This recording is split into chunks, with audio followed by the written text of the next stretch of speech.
오늘 말씀드릴 제목은 너희 때문이 아니라 내 이름 때문에 복을 주리라고 하는 말씀입니다. 교인들이 성경을 읽을 때 구약 성경에서는 시편, 잠언, 전도서를 많이 읽고 좋아하고 인용들을 잘 하십니다. 그런데 에스겔서는 의외로 잘 읽지를 않으세요.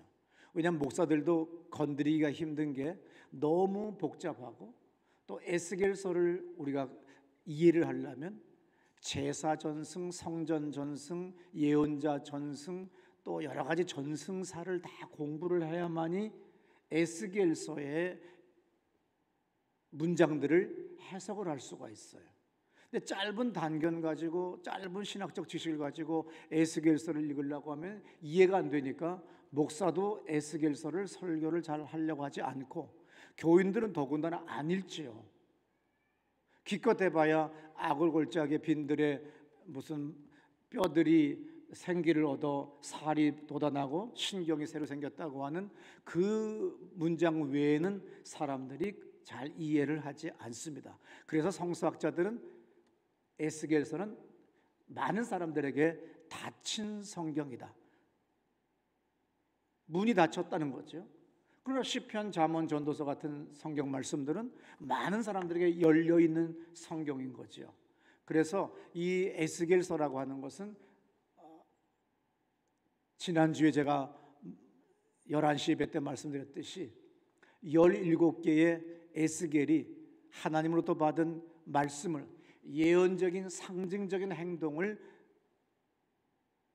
17개나 기록되어 있어요. 그 외에 많은 주님으로부터 본 환상들을 기록했기 때문에 우리가 짧은 성경 지식을 가지고 이걸 읽게 되면 우리가 잘못 해석할 수 있고, 그리고 잘못된 길로 갈 수가 있습니다. 대표적으로 에스겔 5장 1절에 보게 되면 이런 말씀이 있죠. 너 인자야, 너는 날카로운 칼을 가져다가 삭도로 삼아 내 머리털과 수염을 깎아서 저울로 달아 나누어 두라.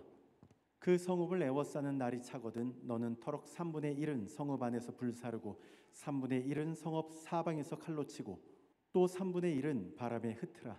내가 그 뒤를 따라 칼을 빼리라. 네, 하나님은 예언자 에스겔에게 말씀을 하셨어요. 너는 네 머리털을 다 밀어서 털을 모아라. 그 다음에 네 수염도 그렇게 해라.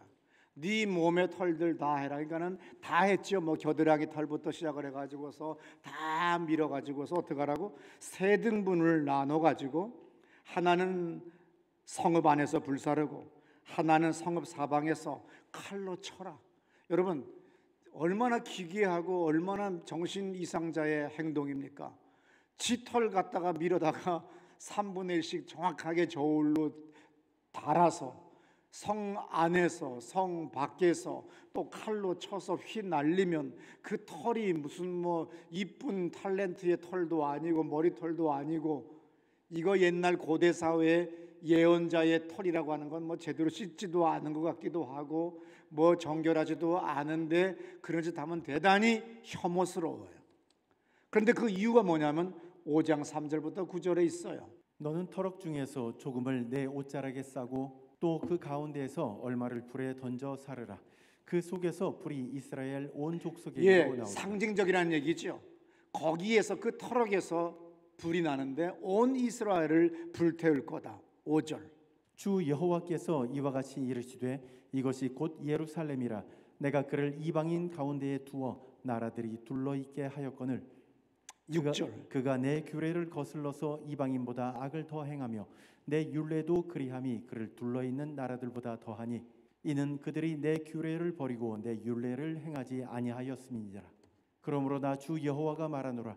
너희 요란함이 너희를 둘러싸고 있는 이방인들보다 더하여 내 율례를 행하지 아니하며 내 규례를 지키지 아니하고 너희를 둘러있는 이방인들의 규례대로도 행하지 아니하였느니라. 그러니까 너희들은 이 털이, 네 털이 온 사방에 흩어져서 날아가듯이 이스라엘 백성들은 이제 포로가 되어가지고 온 세상으로 끌려다니는 그러한 족속, 이 땅에 살지 못하는 포로가 되는 그러한 삶을 산다. 왜냐하면 6절에 이방인보다 악을 더 행하며 내 율례도 그리함이 그를 둘러있는 나라들보다 더 심하다. 너희들이 믿는 선민의 자식이라고 하고, 야훼 하나님은 어떤 하나님이에요? 거룩하신 하나님. 내가 거룩하니 너희도 거룩하라, 그렇게 말씀하셨는데, 이 거룩함을 다 사람들 앞에서 더럽고 추한 행동들을 더 많이 했으니 너희들은 그런 심판을 너희들이 자취한다. 7절 보면은 이런 말씀이죠. 너희 요란함이 너희를 둘러싸고 있는 이방인들보다 더하여 내 율례를 행하지 아니하며 내 규례를 지키지 아니하고 너희를 둘러있는 이방인들의 규례대로 행하지 않았기 때문이다.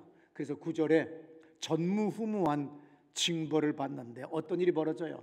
에스겔은 남유다 왕 여호야긴이 포로로 바벨로니아로 끌려갈 때 같이 끌려가는 일행 중에 한 사람이 됐어요. 이스라엘 사람들의 생각에서 자기들이 예루살렘 성지, 거룩한 땅, 또 선민인 이스라엘 사람들이 해외로 다른 이 손가락질 했던 그 사람들에게 포로가 돼서 노예같이 끌려갈 줄은 정말로 상상하지를 못했는데 그만 그렇게 됐습니다. 에스겔 1장 1절부터 읽어보면 이런 말씀 있죠. 에스겔은 제사장입니다. 30살 되었을 때 바벨론 포로지에서 환상을 봤어요. 잘 들어보세요. 30째 해 넷째 달 초닷새에 내가 그발 강가 사로잡힌 자 중에 있을 때에 하늘이 열리며 하나님의 모습이 내게 보이니. 네, 30 해째라고 했을 때 이것은 이제 성서 해석자들마다 구구한 해석이 많이 있는데 가장 보편 타당한 이론 하나가 뭐냐면 지금 이때가 에스겔의 나이가 30살 때라는 거예요.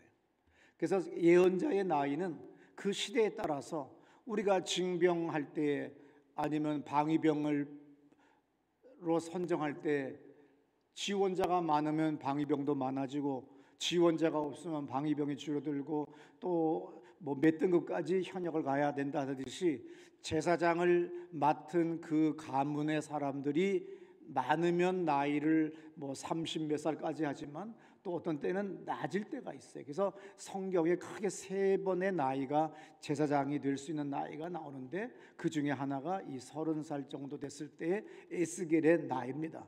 그런데 중요한 건 하나님의 그 성령의 역사가 얼마나 압도적인지 그만 7일 동안 넉나간 사람같이 그렇게 어마어마한 체험을 해요. 하늘이 열린 거예요. 상상할 수 없는 일입니다. 여기 이국 땅 1000km가 떨어진 바벨론이라고 하는 이 나라에, 그것도 그발강가라고 하는 것은 별 볼 일 없는 거기 티그리스강, 유브라데스강 그 큰 강들이 전부 다 그쪽에 있잖아요. 거기에 지류 중에 하나 우나판 강, 우나와 같은 강이 그발이라고 하는 강인데 거기에 이스라엘 사람들이 정착하게 됐고 거기서 포로의 삶을, 노예의 삶을 살게 됐어요.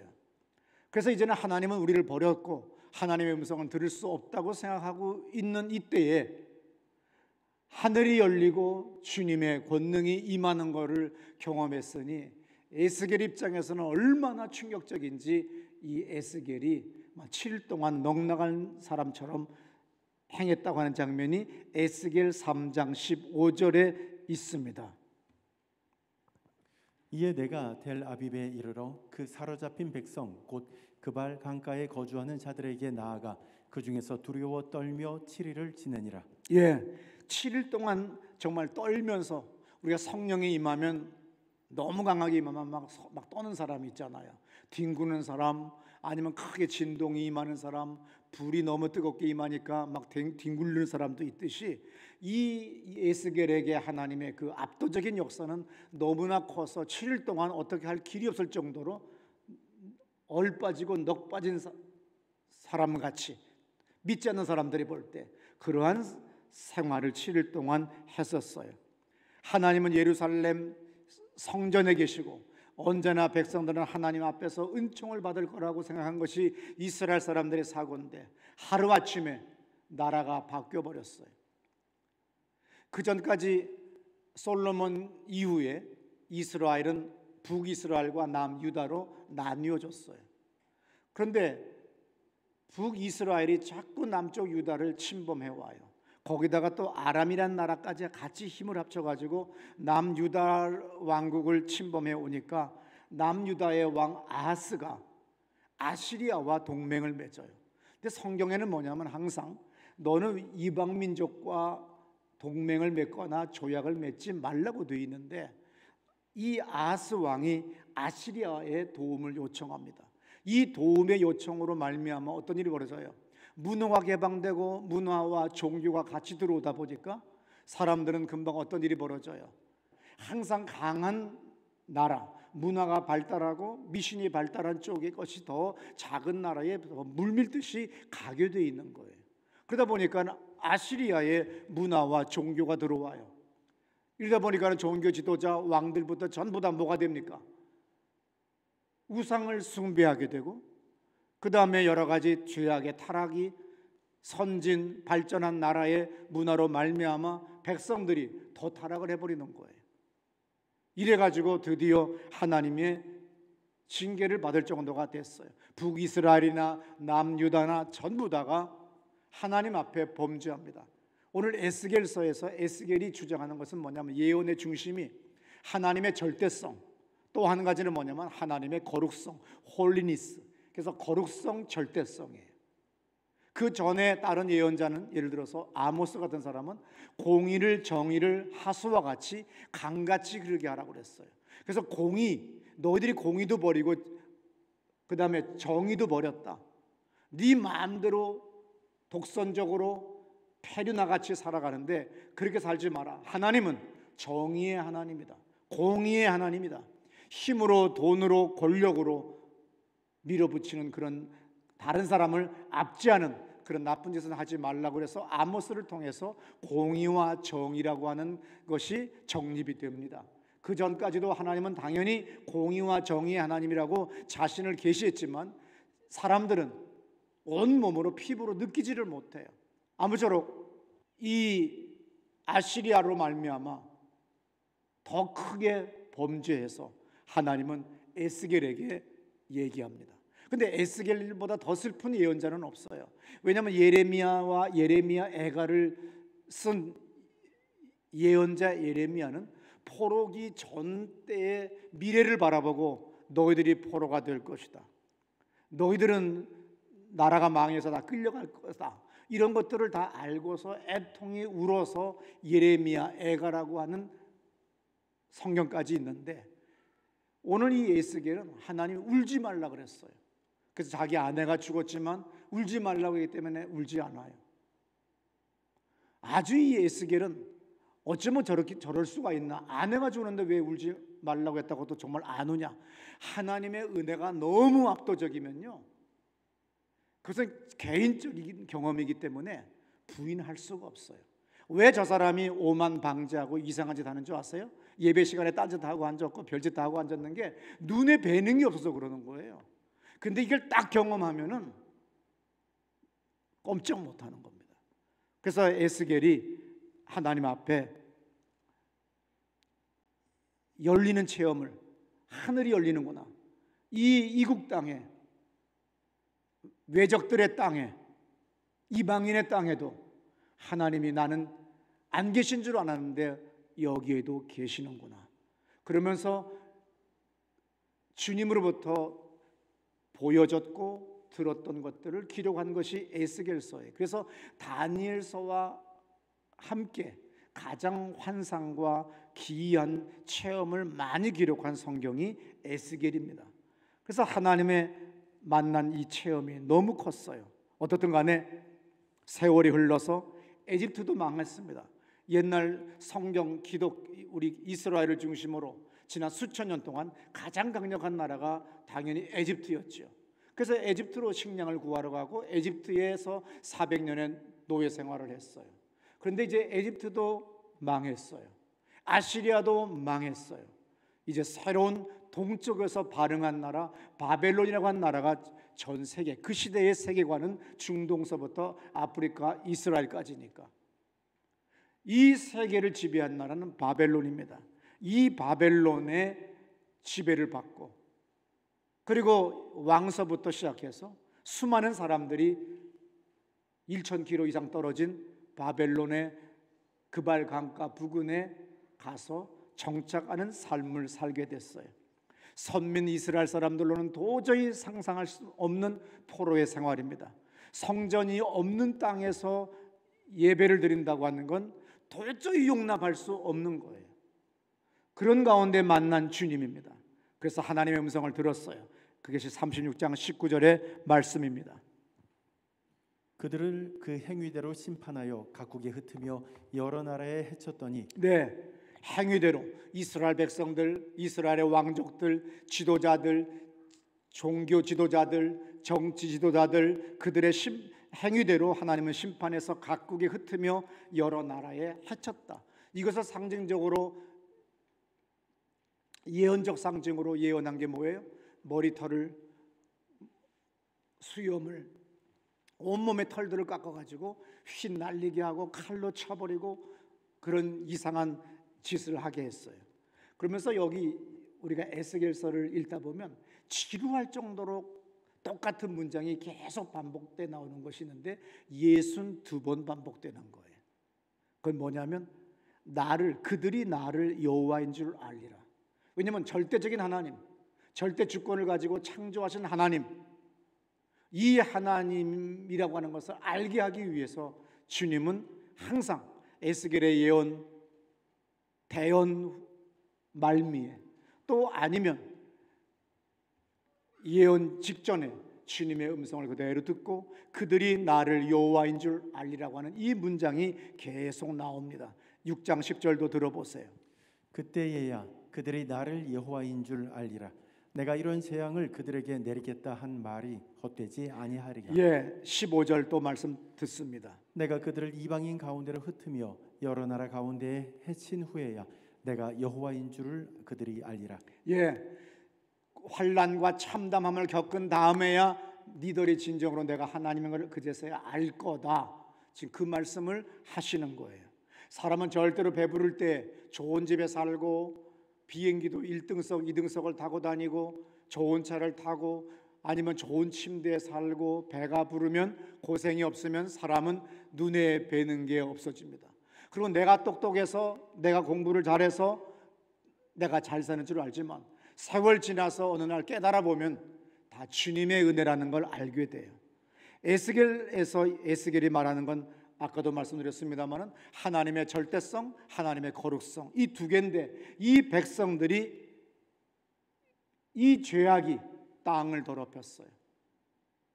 하나님의 절대성도 무시해버렸고 거룩하라고 하는 하나님의 그 거룩 그것도 다 뭉개버려가지고 다 망가뜨렸어요. 그것이 바로 17절의 말씀입니다. 인자야 이스라엘 족속이 그들의 고국 땅에 거주할 때에 그들의 행위로 그 땅을 더럽혔나니 나 보기에 그 행위가 월경 중에 있는 여인의 부정함과 같았느니라. 그들의 행위로 그 땅을 더럽혔나니 여러분들은 젊은 날 철 몰라서 모르지만 어느 날 풍수지리라고 하는 걸 배운다든지 뭐 사주팔조라는 말을 듣다 보지만 결국은 뭐냐면 이 세상은 다 하나님이 만들었어요. 그래서 이 땅은 다 거룩한 땅이고 좋은 땅이에요. 이 땅에다가 술집을 만들어버리고 이 땅에 사람을 죽여버리고 이 땅에서 아벨을 죽였으니까 이 땅에서 피가 하늘에 사무치고 호소하는 거예요. 땅이 더러운 것도 없어요. 여러분의 마음이 더럽고 여러분의 말이 더러운 거예요. 이 땅은 뭐예요? 깨끗한 땅이에요. 누가 더럽혀요? 인간이 더럽히는 거예요. 그러므로 땅 탓하지 마세요. 그냥 하나님 앞에 회개하고 나가면 그 땅이 더러운 땅 같은데 놀라운 역사가 일어납니다. 내가 이 집에 이사 와서 안 되는 것 같다. 아니야, 네 싸가지가 안 좋아서 안 된 거야. 그냥 거기서 언행심사와 하나님을 향한 바른 열심만 바로 되면 어느 집에 살아도 형통하는 걸 믿으시기 바랍니다. 에스겔 36장 18절 19절에 이런 말씀 또 들어보세요. 그들이 땅 위에 피를 쏟았으며 그 우상들로 말미암아 자신들을 더럽혔으므로 내가 분노를 그들 위에 쏟아 그들을 그 행위대로 심판하여 각국에 흩으며 여러 나라에 해쳤더니 지금 제가 말씀드렸듯이 모든 건 다 뭐예요? 우리가 더럽힌 거예요. 우리의 행위가 죄를 불러들인 거죠. 어느 부모가 자식이 다리 몽둥이가 부러지기를 원하지 않아요. 여러분이 교통사고 당하지를 원하지를 않아요. 하나님의 마음은 사랑이에요. 그런데 여러분들이 뛰쳐나갔기 때문에 사고가 난 거지, 주님이 뛰쳐나갔다고 사고 나게 만든 거 아닙니다. 가지 말아야 될 것을 가지 말아야 되고, 가지 말아야 될 날에 가지를 말아야 되는데, 거룩한 주일에 딴짓하고 또 내 마음대로 방자하게 행하니까 그 위험한 곳에서 위험한 사람을 만난 거예요. 아주 쉬워요. 신앙이 초기 때는 그래서 벼락 맞았지, 그래서 네가 사고가 났지, 아닙니다. 주님은 언제 내가 내 자식을 낳았다고 칩시다. 내 자식을 낳았는데 말 안 들으니까 너 나가 되져라, 죽이겠어요? 다리 부러뜨리시겠어요? 아니에요. 내가 잘못해서 부러진 거예요. 주님은 그래도 안타까워하세요. 내가 낫기를 원하시고 건강하게 잘 살기를 원하시는 걸 믿으시기 바랍니다. 하나님은 중요한 게 이렇게 포로가 돼서 비참한 삶을 살지만, 주님은 22절에서 뭐라고 말씀하시느냐 하면은 이런 말씀을 하세요. 먼저 36장 10절을 보게 되면, 그 여러 나라에서 내 거룩한 이름이 더러워졌나니 사람들이 이들을 하나님의 백성이라도 하나님의 땅에서 떠났구나. 자, 이방 사람들이 볼 때, 믿지 않는 사람들이 볼 때, 이 사람들 야훼 신을 믿는 사람들인데 비참해졌네, 하나님부터 버림받았네, 아이고 비참하게 사네, 포로가 됐네, 이런 소리 듣는 걸 하나님은 싫어하세요. 그래서 내가 다시 구원해 주겠다, 내가 너희를 다시 축복해 주겠다. 그런데 너희들이 무슨 열심히 기도했거나 열심히 회개를 했거나 너희들의 인간적인 어떤 행위 때문에 내가 너희들을 도와주는 것이 아니라 나의 이름 때문에 너희들을 축복한다는 거예요. 이게 중요한 거예요. 22절 잘 들어보세요. 그러므로 너는 이스라엘 족속에게 이르기를, 주 여호와께서 이같이 말씀하시기를, 이스라엘 족속아, 내가 이렇게 행함은 너희를 위함이 아니요 너희가 들어간 그 여러 나라에서 더럽힌 나의 거룩한 이름을 위함이라. 네, 주님 뭐라고 합니까? 내가 너희들을 도와주겠다. 내가 너희들을 다시, 이제 너희들이 회개하고 너희들이 이제 참담해야 하는 거 내가 안다. 다 안다. 말하지 않아도 안다. 그런데 내가 다시 너희들을 살려주겠다. 근데 니들이 뭘 잘했기 때문에 살려주는 것이 아니라 나의 거룩한 이름 때문에 그런다. 왜? 하나님의 전능자 창조주고 우리는 그의 백성, 우리는 그의 자녀인데 사람들이 볼 때 얼마나 비웃고 주님의 이름이 더럽혀졌느냐, 이거 이해 안 되지요. 이해 안 되는 사람을 위해서 말씀드리는 건, 여러분 언젠가 우리 교인이 왕십리 교회 때에 미끄럼틀 어린이 놀이터가 있었어요. 우리 교회의 마당에 어떤 집 아이가 미끄럼을 타겠대요. 그래서 그 집 부모가 타지 말라고. 왜냐하면 미끄럼 탁 타고 내려오면 밑에 파인 곳에 눈이 녹아가지고 웅덩이가 생겨서 거기 찬물, 얼음물이 있으니까 고로 폭 빠지면 너 울고 옷 버린다. 그러니 타지 말아라. 근데 5살짜리가 땡깡만 부리지 이거를 생각을 못하는 거예요. 부모가 말리다 그럼 타 그랬어요. 그랬더니 신나가지고 미끄럼틀에서 쫙 내려서 그대로 퐁당 빠졌어요. 추운 겨울에 옷 다 버리고 울기 시작합니다. 얼마나 차가워요. 얼마나 추워요. 그 집 엄마가 그러잖아. 네가 타고 싶어서 네가 이렇게 된다고 그랬는데 네가 탔잖아. 춥지? 아프지? 차갑지? 그러고 난 다음에 집에 데리고 가서 자, 결혼식을 가고 잔치를 가야 되는데 이 아이를 어떻게 해요? 그대로 안 데리고 가죠. 깨끗하게 가장 좋은 옷을 입혀서 머리도 잘 다듬어 줘가지고 데리고 가요. 왜요? 내 채통을 위해서. 부모의 자존심이 있잖아요. 부모의 채통이 있잖아요. 내 새끼 다른 사람들 앞에서 더럽다, 코 올린다, 안 썼다 이 소리 듣고 싶지 않잖아요. 부모는 사실은 자식을 어디 갈 때 더 막 화려하게 입히는 그 이유는 다 자랑하고 싶은 거예요. 다 자기를 위한 거예요. 똑같아요. 하나님 말로 그렇게 말씀하셨어요. 36장 32절에 이런 말씀이 있어요. 주 여호와의 말씀이니라. 내가 이렇게 행함은 너희를 위함이 아닌 줄을 너희가 알리라. 이스라엘 족속아 너희 행위로 말미암아 부끄러워하고 한탄할지어다. 예, 내가 이렇게 행하면 너희를 위함이 아닌 줄을 너희가 알리라. 중요하죠. 이스라엘 족속아 너희 행위로 말미암아 부끄러워하고 이제 한탄하게 될 거다. 이게 정신이 나가고 좀 쌍스러운 말로 귀신 들려가지고 지랄하면요 눈에 뵈는 게 없어요. 그게 지가 죄라고 느껴지지를 않아요. 그냥 술을 계속 먹고 딴짓해요. 검사인데도 경찰인데도 고위 공무원인데도 술만 먹으면 미친 짓들을 해요. 그게 전부 다 제정신이 아닌 거예요. 나중에 깨나니까 창피한 줄 아는 거야. 이게 목 날라가는 줄 아는 거라. 그제서야 무마하고 합의하고 하는 것은 뭐 이 정권만의 문제가 아니라 어느 정권이나 술 먹고 사고 나요. 그리고 그제서야 창피한 줄 알아요. 오늘 주님이 말씀합니다. 그제서야 너도 스스로 31절 끝에서도 뭐예요? 너희 모든 죄악과 가증한 일로 말미암아 스스로 믿게 보일 거다. 아 정말 나는 내가 미워. 정말 내가 왜 이런 짓을 했지? 그런 날이 너도 온다. 그러나 지금은 네 정신이 제 정신이 아니야. 맛이 간 거야. 맛이 갔으니까 예배 시간에 오만방제하고 딴짓을 해도 까딱 없는 게 너는 갈 대로 다 가서 더 이상 칠 것도 없다. 귀신이 덤벼들 것도 없고 뺏어갈 것도 없다. 이 뜻이나 마찬가지. 목사도 내가 설교를 지금 40년을 넘게 하고 안수를 그렇게 엄청나게 하는 사람이지만 설교를 할 힘이 없는 날도 있고 숨쉬기도 힘든 날도 있어요. 그래서 설교가 직업적으로 저절로 되는 것이 아니라는 거예요. 비록 은사는 주셨기 때문에 은사는 나타나지만 그러나 주님의 영구히 쓰지는 않습니다. 예를 들어 내가 30 몇 년 전에 이 학교 교목을 했어요. 자, 국어 담당 부장, 학년 부장, 뭐 여러 해서 교장, 교감 다 가서 밥을 먹습니다.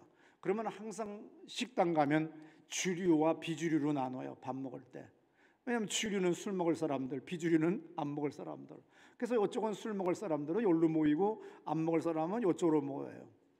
목사라고 또 마귀 새끼 이렇게 하면 안 되죠. 내가 술은 따라줘요. 왜 나 때문에 또 안 넘어간다고 할까 봐 걱정하지 말고 그냥 드시라고 그냥 다 한 잔씩 따라줘요. 그리고 나는 여기서 이제 비주류 선생님들과 같이 해요. 나중에 이 사람들은 또 막 그냥 가라오케 기계 갖다 놓고 막 떠들어 붙이고 노래를 하는데 얼마나 잘들 부르는지 몰라요. 내일 출근이나 하려나. 근데 아침에 보강 수업인데 어젯밤에 그렇게 완전히 코가 삐뚤어지도록 술 먹고 제정신 없이 끌려간 선생님이 한복 모시로 쫙 입고 시를 낭송하면서 청아하게, 비록 술 냄새는 복도까지 나지만 하더라 이거야. 영어 선생님, 수학 선생님 아주 그냥 어저께 일 하나도 없는 듯이 수학을 계속 풀어. 뭐예요? 수학, 영어, 국어, 시조, 그건 은사, 달란트예요. 죄를 졌다고 해서 사라지지는 않아요. 어떤 교인이 가끔 나한테 얘기합니다. 조금 전에 막 어떤 교인은 혼내고 소리를 막 지르다가 또 그 다음에 어떤 교인이 와가지고 기도해달라고 그랬더니 할렐루야 하면서 안수했더니 또 막 역사가 일어나고 병이 나서 고쳐지니까 담임 목사를 이해할 수 없다는 거야. 인격이 어디 갔다가 또 다시 돌아와가지고 또 역사가 일어난다 그러길래 수학 선생님이 지랄한다고 수학 공식이 사라지니? 영어 선생님이 영어 술 많이 먹고 딴짓했다고 해서 영어가 배라가 다 사라지니? 영어는 나오고 수학도 나오듯이 목사도 은사는 나온다. 은사와 달란트와 인격은 다른 거다. 축복과 인격은 같은 거지만 축복은 인격에서 오는 거예요. 사람의 태도에서 옵니다. 그러나 달란트는 주어진 거기 때문에 그의 죄와는 상관이 없는 거예요. 이거 구별이 확실하다고 한다면 여러분들은 축복의 자리로 걸어갈 수 있습니다. 이해 못하시는 분 손 들어 보세요. 축복은 인격과 상관이 있어요. 아시겠어요? 그러므로 언행 심사와 태도가 선하고 착하고 젠틀하면 이 사람은 복을 받아요. 그런데 아무리 달란트가 좋아도 이거 싸가지가 더러우면 복을 못 받아요. 달란트는 영어 선생님에게는 영어고, 수학 선생님에게는 수학이고, 음악 선생님에게는 그 음악이 달란트예요. 목사에게도 여러분들을 안수할 때 능력이 나타나고 여러분들이 어디가 병났는지 무슨 문제가 있는지 내가 보이잖아요. 그거는 내가 딴짓 하다가도 그냥 보여요. 이거는 인격하고 상관없어요. 축복은 뭐야? 담임 목사의 축복은 뭐예요? 여러분들이 나의 축복이고 나의 상급인 거예요. 그러면 내가 여러분들을 더 많은 영혼을 부흥시키려면 어떻게 해야 돼요? 내가 좀 더 인격적으로 가야 되고 언행, 심사, 태도가 좋아야 됩니다. 그러므로 항상 가려서 행동해야 되고 가려서 말을 할 줄 알아야 되고 절제할 줄 알아야 돼요. 내 소견대로 살지 말라는 거죠. 자, 36장 36절부터 38절까지는 하나님께서 너희들을 다시 이렇게 축복해 줄 거라고 하는 말씀으로 쭉 나갑니다. 근데 결론은 오늘 다 잊어버려도 잊지 말아야 될 것 하나는 뭐라고 그랬죠? 하나님이 우리를 축복하는 건 나의 어떤 행위, 어떤 행동, 어떤 태도, 뭐 어떤 잘한 거, 기도 많이 한 거, 헌금 많이 한 거, 그거와 상관없다는 거예요. 그냥 하나님이 너는 내 새끼, 내 자녀, 나의 백성이기 때문에 그냥 무조건 나는 너희들을 내 이름 때문이라도 나의 이 절대성과 나의 이 거룩성이 더럽혀지는, 이방인들한테 더럽혀지는 것이, 수치당하는 것이 내가 마음이 안타까워. 내 너희들 다시 회복시켜 주겠다는 거예요. 그럼 이걸 다시 얘기하면 좀 쌍스러운 편입니다만은 뭐예요? 우리 그리스도인에게는, 오늘 이 예배에 나오신 분들에게는 축복은 80점은 먹고 들어가는 거예요. 똥개도 지집 앞에서 짖을 때는 80점 먹고 들어간다고 얘기하듯이 우리는 80점은 먹고 들어가는 곳에다가 태도가, 언행심사가 좋아야 돼요. 그래서 에베소서 2장 8절에 이런 말씀이 있죠. 너희는 그 은혜에 의하여 믿음으로 말미암아 구원을 받았으니 이것은 너희에게서 난 것이 아니요 하나님의 선물이다. 예, 우리가 구원받는 것도 뭐예요?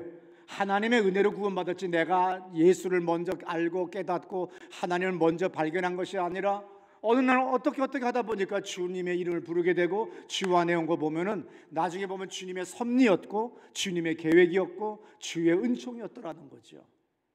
내가 잘나서 내가 먼저 발견하고 철학적인 질문을 하거나 아니면 아주 논리적인 이성적인 계획과 계산을 해가지고 주님을 발견하는 거 아니라는 거예요. 그냥 믿게 해주시는 거예요. 이게 은혜라는 거예요. 똑같아요. 이 세상의 모든 것들도 주님이, 하나님이 주신 거라는 거죠. 로마서 11장 5절부터 6절입니다. 그런즉 이와 같이 지금도 은혜로 택하심을 따라 남은 자가 있느니라. 예, 오늘 여기 보면은 어떤 사람이 그래요. 별짓 다 했어요. 술 먹고 담배 피고 소리 지르고 싸우고 별짓 다 했어요. 근데 어떻게 하다 보니까 지금 몇 달째 안 하고 있는 거야. 그러니까 하나님 나 복 주려는가 보다. 그래서 로또 복권 하나 사는 거여서 내가 착한 짓을 많이 했기 때문에 복을 줄 거라고. 근데 그냥 꽝인 거라. 그래서 화를 내는 사람이 있어요. 내가 이렇게 잘 했는데 왜 나에게 상을 안 주는지, 왜 로또 복권이 당첨이 안 되는지 이해가 안 되는 거죠. 근데 뒤집어 보세요. 딴 사람이 볼 때는요, 개지를 한 게 50년이고요 제정신 가진 건 이제 2달밖에 안 됐잖아. 그때를 생각하면 이미 벼락 맞아 죽어야 되고, 그 다음에 불교 용어로 얘기하면은 지옥도 엄청난 지옥도 얼마나 뭐예요? 6도 세계를 가야 되는데 그거 다 돌아도 아직 아닌 거예요. 그래서 오늘 내가 누리는 모든 것들, 숨 쉴 수 있는 것, 예배당에 오는 것, 내가 설교하는 것, 내가 목사의 직분을 감당하고 있는 것, 또 찬양의 직분, 교회에서의 봉사의 직분, 이거 여러분 교만하게 하시면 안 돼요. 하나님이 주시는 은혜입니다. 그래서 겸손하게 살려주십시오 하고 나갈 때 주님은 내가 여기서 영원토록 견고하게 있게 해주시는 거예요. 시편 23편 1절부터 그 유명한 말씀 있죠. 하나님은 나의 목자시니 나에게 부족함이 없다. 그가 나를 푸른 풀밭에 누이시고 쉴만한 물가로 늘 인도해 주신다. 내 영혼을 수행시키시고 자기 이름을 위하여 의의 길로 인도하시는도다. 시편 기자는 오늘 에스겔 36장 22절에서 발견한 그 말씀을 오늘 시편 기자도 깨달았고 고백하는 거예요. 자기 이름을 위하여 우리를 의의 길로 인도해요. 우리 아이들을 낳은 모든 자식들은 내 자식이 더럽고 콧물 흘리고 때 타고 있는 것들이 다른 사람 보기에도 창피하기 때문에 더 이쁘게, 더 깨끗하게, 그리고 더 좋은 옷 입히고 싶어하는 그 부모의 마음같이 아버지 하나님은 우리에게 그렇게 은혜를 주신다는 겁니다. 그래서 에베소서 2장 9절 이런 말씀이 있죠. 행위에서 난 것이 아니니 이는 누구든지 자랑하지 못하게 하니라. 행위로 말미암아 내가 지금 잘 살게 된 것 아니라는 거예요. 건강한 것 아니라는 거죠. 다 주님의 은혜라고 하는 걸 믿으시기 바랍니다. 하나님, 내가 당연히 여겼던 것들을 회개합니다. 이 모든 게 주님의 은혜입니다. 내 이 땅에 살아가는 동안 주님의 은혜로 살게 해주세요. 주 안에 살게 해주세요. 성령님 도와주세요. 우리 다 같이 한번 우리 1분간 소리내어 기도합시다.